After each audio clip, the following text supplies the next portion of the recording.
السلام علیکم ورحمۃ اللہ وبرکاتہ. میرے ساتھ موجود ہیں عبدالقوی لقمان صاحب. انشاءاللہ. الحمدللہ رب العالمین والصلاۃ والسلام علی سید الانبیاء والمرسلین. ہمارا آج کے پروگرام آج کی بات کا ہم نے جو موضوع بنایا ہے وہ ہے جو ہر بندے کا ضرورت ہے، اور وہ ہے گھریلو ملازمین. لیکن یہاں پر جو ہم نے گھریلو ملازمین کو موضوع بنایا ہے اس کی بنیاد ہم نے اس خبر پہ رکھی ہے جو پچھلے ہفتے کی ہے. جی. اس خبر کے مطابق ایک خاتون ملازمہ ایک گھر میں کام کرتی تھی، اور بڑی پرانی ملازمہ 8 سال سے کام کر رہی تھی. اور کیا ہوا کہ کھانا وانا بناتی تھی، گھر والے مطمئن تھے. 8 سال کیا 1-2 سال کے اندر بھی ملازمہ کام کر رہی ہو تو آپ کو لگتا ہے وہ آپ کے گھر کا فرد ہی ہے. ہر چیز بہترین چل رہی تھی. اچانک کیا ہوا کہ گھر والے بیمار رہنے لگ گئے، اور سب کے سب بھی جگر کی بیماری میں مبتلا ہوئے. سب کے سب. ٹھیک ہے. تو پھر کیا ہوا کہ پتہ نہیں کہاں سے شک پڑا، اور پھر CCTV کیمراز لگائے گئے. ٹھیک ہے. اور چیک کیا گیا تو بلکہ بارہا میں نے یہ سنا ہے کہ وہ بیچارے اپنے معالج کے پاس گئے، ڈاکٹر سے انہوں نے بالآخر پوچھا کہ کیا آپ کے سامنے کو ہمیں کوئی گائیڈ لائن دیجیے. تو وہ ڈاکٹر بھی اچھا، اس میں اہم بات یہ تھی کہ ایک تو بیماری سب کو ایک ہی تھی، اور ایک ہی وقت میں سارے بیمار ہو رہے تھے. اسی لیے ڈاکٹر کے لیے بھی اللہ نے آسان کر دیا ان کی رہنمائی کرنا. شاید اسی کی طرف سے ان کو وہ ملی. وہی بات آ جاتی ہے. اور جب وہ پتہ لگایا گیا تو بہت ہی خوفناک انکشاف ہوا. ڈاکٹر صاحب نے یہ کہا کہ یہ جو لگتا ہے کہ آپ سب ایک ہی طرح کے مرض میں مبتلا ہیں اور ایک ہی گھر کے افراد، کھانے کے اندر کوئی معاملہ ہو سکتا ہے. اچھا، اب یہ ہے کہ وہ پتہ یہ چلا کہ وہ صاحبہ جو تھیں، وہ جو خادمہ تھیں، وہ پیشاب کو لے کے تو اس کے ساتھ آٹا گوندا کرتی تھی. استغفر اللہ والیاذ باللہ. یعنی یہ ایک بات ایسی ہے کہ آپ یقین کیجئے کہ یہ خبر پڑھ کے تو کچھ دیر کے لیے ابھی بھی میں بیان کر رہی ہوں تو مجھے کچھ سمجھ نہیں آ رہی ہے اس کی.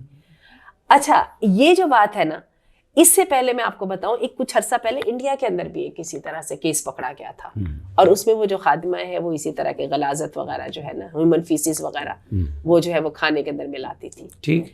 اچھا، کچھ عرصہ پہلے آپ کو یاد ہوگا ہم نے جب آج کی بات میں ایک دفعہ پروگرام کیا بھی تھا، وہ جو موٹر وے پہ واقعہ پیش آیا تھا. جی بالکل، شروع جس میں وہ جو 4-5 گھر کے افراد جو ہیں وہ سفر کر رہے تھے. بالکل. اور کیا ہوا کہ ڈرائیور جو ہے بس صرف اس کو ہوش رہی، ان لوگوں نے کچھ وہاں سے خرید کے کھایا، کوئی بیکری آئٹمس کھائے، وہ پتہ نہیں شاید ایکسپائرڈ تھے یا ایکسپائرڈ نہیں، ان میں کچھ چیز ایسی شامل تھی کہ وہ سب کے سب جو ہیں وہ بے ہوش ہوتے چلے گئے، بلکہ شاید ڈیتھ ہو گئی تھی. اور ان میں سے صرف جو ڈرائیور ہے وہ بچا.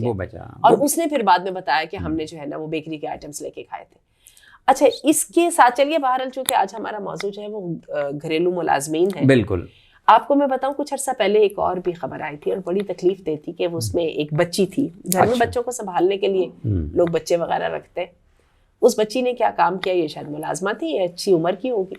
اس نے کیا کیا کہ چھت سے بچے کو دھکا دے کے گرا دیا، اور بعد میں بہانہ ونا کچھ لگایا، میرے ہاتھ سے پھسل گیا، یہ ہوا وہ ہوا وغیرہ وغیرہ. تو جب اس سے تحقیق کی گئی یا جب پتہ چلا کہ اس کا قصور تھا، تو پتہ یہ چلا کہ جی اس کی ماں جو ہے وہ مجھے بہت برا بھلا کہتی تھی. اچھا، ماں برا بھلا نہ بھی کہتی ہو تو یہ بچوں کو سنبھالنے والی ملازمائیں ہوتی ہیں، کئی تو وہ بچوں سے بہت تنگ پڑ جاتی ہے. بچے ضد کرتے ہیں، پریشان کرتے ہیں، اپنے سگے ماں باپ جو ہیں وہ پریشان ہو جاتے ہیں. تو کچھ جا کے ملازمین، بلکہ یہ بھی ایک مثال موجود ہے، میں نے خود پڑھا ہے کہ ایک افریقن خاتون تھی.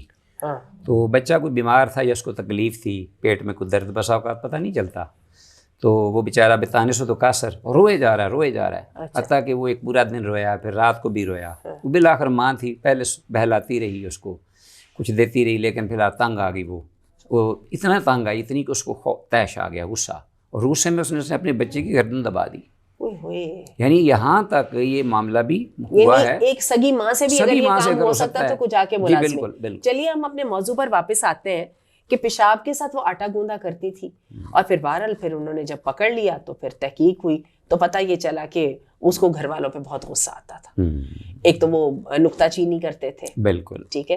دوسری بات ہے کہ ملازم کے اوپر ایک مستقل دباؤ کا رویہ رہتا ہی رہتا ہے. ملازم جو ہوا پریشر ہوتا ہے، اور وہ کیا کرتی تھی کہ وہ اس کا وہ جو دباؤ کا رویہ، وہ جو دباؤ اپنا نکالنے کا، اس کے پاس ایک انتقامی طریقہ یہی تھا، وہ جو یہ کیا کرتی تھی. اور پتہ نہیں کتنی مشکل سے وہ پیشاب کا انتظام کرتی ہوگی اور وہ کیا کرتی ہوگی، لیکن یہ کتنی تکلیف دہ بات ہے. تو آپ کا کیا خیال ہے کہ اس طرح کے واقعات کی کیسے روک تھام ہو سکتی ہے؟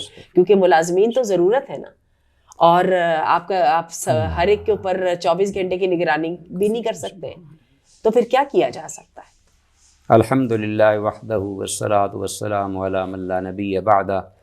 ناظرین کرام، یہ آج کا جو ہم آج کی بات کے حوالے سے ہمارا یہ آج بیٹھنا یہاں اس اعتبار سے اور زیادہ اہمیت کا حامل ہے کہ جو واقعہ ہوا یا جس قسم کے واقعات مسلسل ہو رہے ہوتے ہیں وہ آپ نے سن لیے، اور یہ اس لیے بھی اہم ہے کہ اب تو کم و بیش تقریباً پاکستان میں بھی ہر دوسرے تیسرے گھر کی یہ ضرورت ہے، گھر میں کوئی ملازمہ رکھنا یا کوئی نوکر یا کوئی خادم یا کوئی ضرورت ہوتی ہے، اگر گھر میں نہیں تو بہرحال آفس میں تو ضروری ہوتے ہیں، اداروں میں ہوتے ہیں، فیکٹریوں میں ہوتے ہیں، تو یہ معاملات صرف گھر میں نہیں بلکہ کہیں بھی پیش آ سکتے ہیں، کیونکہ سب انسان ہیں اور انسان ضعیف البنیان ہے۔ اصل بات یہ ہے کہ ہمیں اس بارے میں رہنمائی کس سے لینی چاہیے، کون سی وہ رحمت ہے ہمارے لیے، ایک ایسا اپنا ضابطہ ہے یا اصول ہے کہ جس کو ہم سامنے رکھیں اور رہنمائی لیں ہر معاملے میں، تو وہ خوش قسمتی ہے کہ ہم مسلمان ہیں اور اللہ نے ہمارے لیے دین اسلام خود پسند کیا ہے جو سراسر رحمت ہے، اور جس کا مقصد ہی جلب منفعت اور دفع مضرت۔ یہ اصول ہیں کہ انسانیت سے ہر قسم کی جو تکلیف دہ چیز ہے اس کو دور کیا جائے اور جتنی بھی فائدے کی چیز ہے اس کو انسانیت کے لیے فراہم کیا جائے، یہ ہمارے دین کا ترہ امتیاز ہے۔ اب ایسے معاملے میں بھی کہ جو ایک بڑی ہی بات ایسی ہے کہ جو جس سے ہم مستغنی نہیں ہو سکتے، گھریلو خدام ہیں، ملازمین ہیں، تو پھر کیا شریعت اس بارے میں جو واقعات ہو رہے ہیں ہمیں رہنمائی دے سکتی ہے؟ تو میں پھر یہ کہوں گا کہ بہت افسوس ہوتا ہے ہمیں کہ ایسے معاملات میں جہاں شریعت تیار ہے بیٹھی ہوئی کہ اللہ پاک نے تو ہمیں یا پیغمبر نے جس نے ہمیں پیشاب کے طریقے آداب بتا دیے ہیں کہ دعا پڑھ کے نکلو اور یہ پڑھ کے باہر تاکہ آپ شیاطین سے محفوظ رہیں، تو وہ کیسے ہو سکتا ہے کہ اتنے بڑے بڑے معاملات اس سے ہمیں متشنہ چھوڑ دیں؟ یہ کمی کوتاہی تو ہماری ہے نا کہ ڈھونڈتے پھرتے ہیں اغیار سے مٹی کے چراغ اور اپنے خورشید پہ پھیلا دیے سائے ہم نے۔ یہ ہماری کم بختی کہ ہم رہنمائی نہیں لیتے۔ اب میں یہ کہتا ہوں کہ کچھ اصول جو میرے ذہن میں اس وقت ہیں، اگرچہ آپ بھی کچھ بیان کریں، آپ کے ذہن میں بھی ہوں گے، کچھ ناظرین کے ذہن میں بھی ہوں گے اگر وہ اس طرف توجہ دیں تو، کہ اسلام ہمارا اس بارے میں سب سے پہلے تو میں یہ چاہتا ہوں، سمجھتا ہوں کہ جب آدمی ناگزیر ہے کسی کو اپنے گھر میں ملازم رکھنا، ضرورت ہے مددگار، وہ عورت بھی ہو سکتی ہے، مرد بھی، بچہ بھی، بچی بھی، مختلف زندگی کیٹاگریز میں لوگوں کو ضرورت پڑتی ہے، تو یہ سامنے سب سے پہلے بات رکھنی چاہیے کہ جس کو آپ رکھ رہے ہیں بحیثیت مسلمان ہم پریفر اس بات کو کریں کہ وہ بچہ یا بچی یا وہ مرد یا خاتون وہ صاحب ایمان ہو، متقی اور پرہیزگار ہو، خاص طور پہ نمازی تو کم از کم ہو نا، جب نماز نہیں تو کچھ بھی نہیں ہے۔ ہاں جی، اصحاب رسول اللہ لا یرون شیئا ترکہ کفر غیر الصلاۃ۔ ہاں جی، یہ تو شقیق بن عبداللہ تابعی ہیں بڑے جلیل القدر، انہوں نے کہہ دیا کہ صحابہ رسول تو جو بے نماز ہوتا تھا اس کو کہتے ہی کافر تھے، کہ ہمیں پہچان ہی مسلمان مومن کی اور کفر کی ہوتی ہے منافقت کی نماز کی وجہ سے۔ سیدنا علی کے پاس چوائس تھی 2 غلاموں میں سے ایک کی، تو انہوں نے اللہ کے رسول سے کہا کہ آپ مجھے بتائیے میں کون سا والا لوں؟ جی بالکل، تو اللہ کے رسول نے ان کو کہا تھا کہ تم اس والے کو لے لو کیونکہ میں نے اس کو نماز پڑھتے دیکھا ہے، اللہ آپ کو جزا دے۔ اگرچہ دوسرا بھی پڑھتا ہوگا لیکن یہ ہے کہ آپ نے دیکھا نہیں اس کو، پریفرنس کی ایک بات آ گئی نا۔ اب یہ ہے کہ سب سے پہلے ہم مطلب یہ انتخاب کریں کہ وہ متقی ہو، پرہیزگار، اللہ سے ڈرنے والا، اور ایسے جو اللہ سے ڈرنے والے یا نمازی ہوتے ہیں نا ان کے پاس پھر شیطان نہیں پھٹکتا، پھر اس کو جو خیال بھی آتا ہے نا کوئی انتقامی یا کوئی غصے کا، تو وہ اللہ اس کو توفیق دیتے ہیں کہ وہ غصہ پی جاتا ہے، کیونکہ غصے کو فروغ کرنے کی بھی شریعت نے رہنمائی کی ہے ہماری، ایسا دور کرو، اور پھر یہ ہے کہ وہ اللہ سے ڈر جاتا ہے۔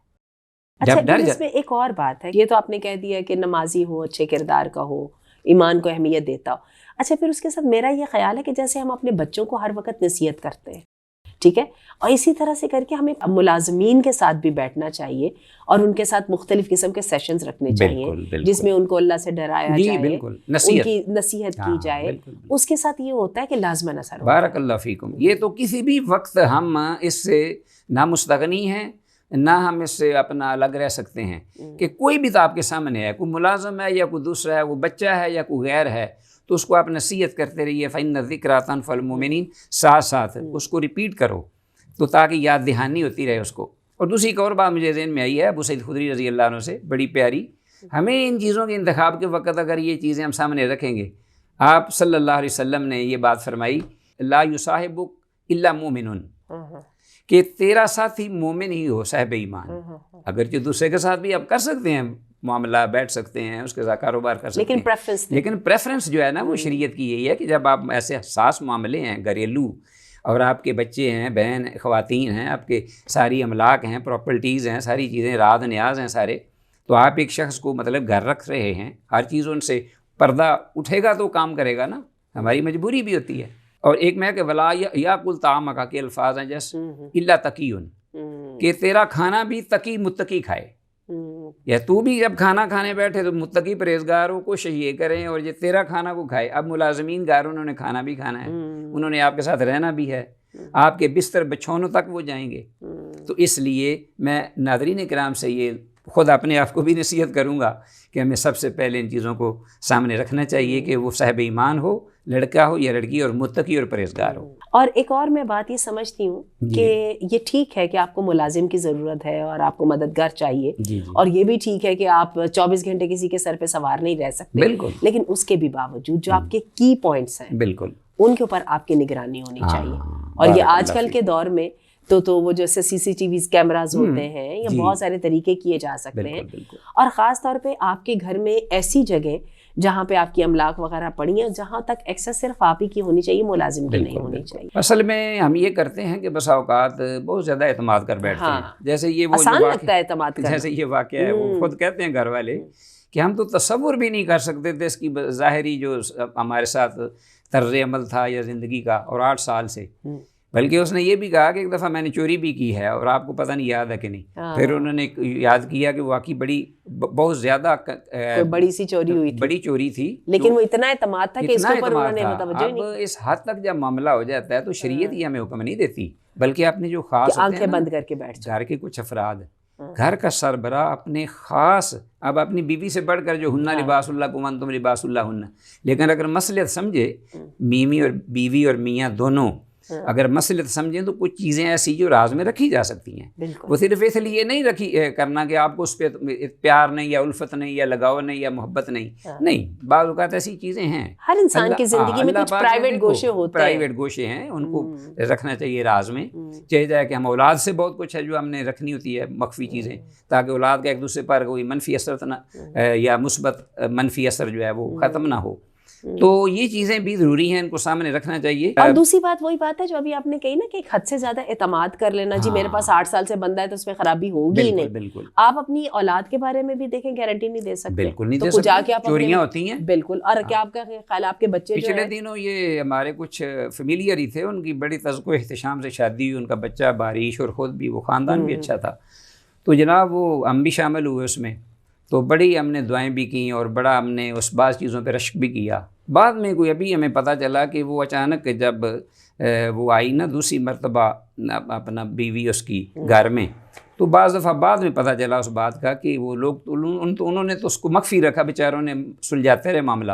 اچانک ایک اور عورت آ گئی جو کہتی ہے کہ جی میں بھی اس کی بیوی ہوں اور یہ اس کا بچہ ہے جی، یعنی اندازہ کرو، سگا بچہ ہے، بیٹا ہے، اور گھر میں اس کی شادی ہو رہی ہے، والدین کو پتہ نہیں کہ مطلب وہ شادی کر چکا ہے اور اس کی اولاد بھی ہے۔ اچھا، تو میں یہی بات کر رہی تھی خاص طور پہ کہ جو ملازمین ہوتے ہیں نا، ان کے بارے میں ہم لوگ یہ سمجھتے ہیں نہیں جی مجھے قابل اعتماد چاہیے۔ ایک بات اور میں کوئی بندہ قابل اعتماد نہیں ہوتا، بڑی اہم ہے، وہ یہ شریعت نے ہمیں، ایک اور بھی باتیں آئیں گی لیکن میں کہیں ذہن میں سے نہ نکل جائے، کہ جب ہم رکھیں نا ملازم، تو اس بات کی بڑی اہمیت ہے جس کو ہم اگنور کر دیتے ہیں عموماً۔ ناظرین کرام، وہ میں سب کو کہوں گا، ہم سب کی بہو بیٹیاں گھر میں ہیں، اولاد ہے، بچے ہیں، اور اخلاقیات کی جو حفاظت ہے یہ اولین مسلمان کا فرض ہے کہ وہ اپنے آپ کو محفوظ رکھے۔ ان چیزوں کو بھی ذہن میں رکھنا ہے۔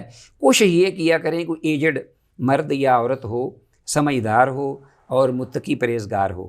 یہ جو جوان اور ینگ لوگ قسم ہوتے ہیں نا بچے، یہ ان کے اندر ہیجان بہت زیادہ ہوتا ہے، ہوش سے زیادہ جوش ہوتا ہے وقتی، خواہ وہ حقیقتاً نہ بھی برے ہوں، لیکن کچھ حالات یہ ایسے جب ہمہ وقت میل جول. اب دیکھو دیور سے بڑھ کر کیا چیز ہے؟ رسول اللہ صلی اللہ علیہ وسلم فرمایا الحم الموت، دیور گھر میں رکھنا موت ہے.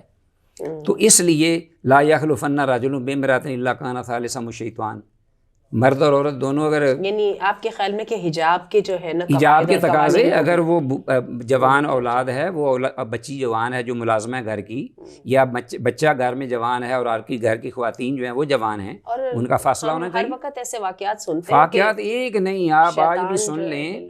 تیسرا شیطان ہوگا، اور پھر مسلسل جو ان کا رہنا ہے نا آپس میں، اس کے بھیانک نتائج جو ہیں لوگ وہ دیکھتے ہیں. بالکل ایسا ہی اور قتل تک یہ معاملہ عموماً یہ منتج ہوتا ہے. وَالْعِيَاذُ بِاللَّہ. یہ چیز جو ہے یہ بھی میں چاہوں گا کہ ایسا کوشش کرنی چاہیے، یا بالکل چھوٹی عمر کے ہوں یا ایجڈ ہوں. تو بات کو ختم کرتے ہوئے اسی بات پر آتے ہیں کہ جیسے ہماری اولاد اور ہمارے گھر کے افراد ہماری ذمہ داری ہے بالکل اخلاقی اور دینی تربیت کے لحاظ سے، اور یہ ملازمین تو خاص طور پہ ہمیں آرام پہنچاتے ہیں، ان کے ساتھ ہمارا ایک ایسا تعلق ہے جو ٹوٹ نہیں سکتا. تو اس کے اندر جو ہے نا ان کی تربیت کا بھی خیال رکھا جائے، ان کے ساتھ حسن سلوک تو آئے گا ہی آئے گا، کیونکہ یہ والے واقعات ہوتے ہی جب ہیں جب کہ زیادتی ہو جاتی ہے اور ملازم کو برداشت کرنی پڑتی ہے، کیونکہ وہ کہہ کچھ نہیں سکتا. تو اس کو بھی اگر ہم انسان نہیں سمجھیں گے اور اس کے ساتھ بھی ہم ایک عزت والا باوقار رویہ اختیار نہیں کریں گے تو پھر ایسا ہی ہوگا. اور پھر یہ ہے کہ خاص طور پہ بی یور اون گارڈ، یہ بھی نہیں ہر ایک کو کھلی چھٹی نہیں دے دینی چاہیے، اور اعتماد کا ایسا نہیں ہونا چاہیے کہ نگرانی جو ہے نا، جس کو کہتے ہیں اندھا اعتماد. نگرانی یہ بڑی اس کی اہمیت ہے. خاص طور پہ دیکھو رسول اللہ صلی اللہ علیہ وسلم کا وہ بیان مجھے یاد آ گیا، صحیح بخاری میں بھی ہے، مختلف الفاظ ہیں، روایات ہیں کہ جس وقت رات کو سونے لگو اطفئوا المصابیح باللیل اذا رقدتم. یہ تمام ہے یہ نگرانی کہ اس کو چھوڑ نہ دو، چراغ جلے ہوئے ہیں دیے ان کو بجھاؤ، غلقوا الابواب، دروازے باہر جو ہیں وہ بند کرو. اس طرح اوقوا الاوانی، او اس قسم کے الفاظ ہیں کہ جو کھلے برتن ہیں ان کے منہ ڈمپو. اور اسی طرح فرمایا کہ خمروا الشراب والطعام، کھانے پینے کی چیزوں کو ان کو بند کرو. اور رات کو نیران بالکل دیے جلا کے یا لائٹ جلا کے جو ہے وہ آپ نے نہیں سونا، کیونکہ جو چوہیا اس وقت فویسکا کے الفاظ ہیں حدیث میں، چوہیا جو ہے وہ فتیلہ اٹھا کر کھینچ کر اس نے کئی دفعہ مدینے میں گھروں کو آگ لگا دی، وہ لے کے وہ کھینچ کے لے جاتی ہے نا، آگے وہ آگ لگ جاتی ہے. یہ چیز ہے نگرانی، یعنی کبھی بھی یہ کسی پہ نہ چھوڑو، مکمل کلی طور پہ، بلکہ خود ہر فرد گھر کا ذمہ داری سمجھے. اور پھر جو اذکار و ادوار ہیں اپنے رات کے پڑھنے والے مسنون ماثور، وہ دعائیں وہ پڑھ کے پھونک کے شیطان سے اپنے آپ کو اللہ پاک کی پناہ میں دے کر تو آدمی جو کرے انشاءاللہ اللہ. بات کے اختتام پر last but not the least, جو پاکستان میں ملازمین کے سلسلے میں قوانین اور جو ہے وہ اصول ہمیں بتائے گئے ہیں کہ ہر ملازم کو پہلے آپ تھانے میں رجسٹر کروائیں. بالکل. اچھا، بلکہ یہ بہت واقعات ایسے ہوئے ہیں کہ عموماً کیا ہوتا ہے کہ ملازمین جو ہیں وہ علاقہ غیر یا دور دراز کے علاقے سے آتے ہیں اور کچھ پتہ نہیں ہوتا وہ کن کیسوں میں ملوث تھے، کہاں سے بھاگ کے آئے، کہاں سے وہ کر کے آئے، اور بعد میں جو ہے اگر وہ پکڑے جائیں گے اور اگر جو ہے صاحب خانہ نے ان کو رجسٹر نہیں کرایا ہوگا تو اس کو باقاعدہ شریک جرم سمجھا جائے گا. بالکل ایسے، ٹھیک ہے. اور یہ ہے کہ اس طرح سے جو آپ کے ملازم ہیں ان کو جو ہے وہ لازم رجسٹر کرا لینا چاہیے ان کے شناختی کارڈ کے ساتھ. اور تھوڑا سا ملازموں سے فاصلہ گھر کے جو ہے نا تھوڑا سا فاصلہ ہونا چاہیے، ہر معاملے میں ان کو بقریب گھسیڑنا اور ہر معاملے میں پہنچنا نا. پاکیزگی تو حضرت یوسف علیہ السلام تھے جی، اس سے بڑھ کر پاکیزہ ہستی کیا ہو سکتی ہے. لیکن دیکھو اصل میں ہوتا یہ کہ ہم اپنی آسانی کی خاطر ان چیزوں کو بھول جاتے ہیں، جس کے بعد اس طرح کے واقعات ہمیں مشکل لگتا ہے، لیکن جو نتائج ہیں وہ اتنے مشکل ہو جاتے ہیں کہ پھر آدمی ساری زندگی. اور سب سے آخر میں اللہ تعالیٰ سے پناہ طلب کرنی چاہیے کہ ایسی عافیت میں اللہ تعالیٰ رکھے اور ایسے واقعات کسی کے ساتھ. اعوذ باللہ من الشیطان الرجیم. السلام علیکم ورحمۃ اللہ وبرکاتہ.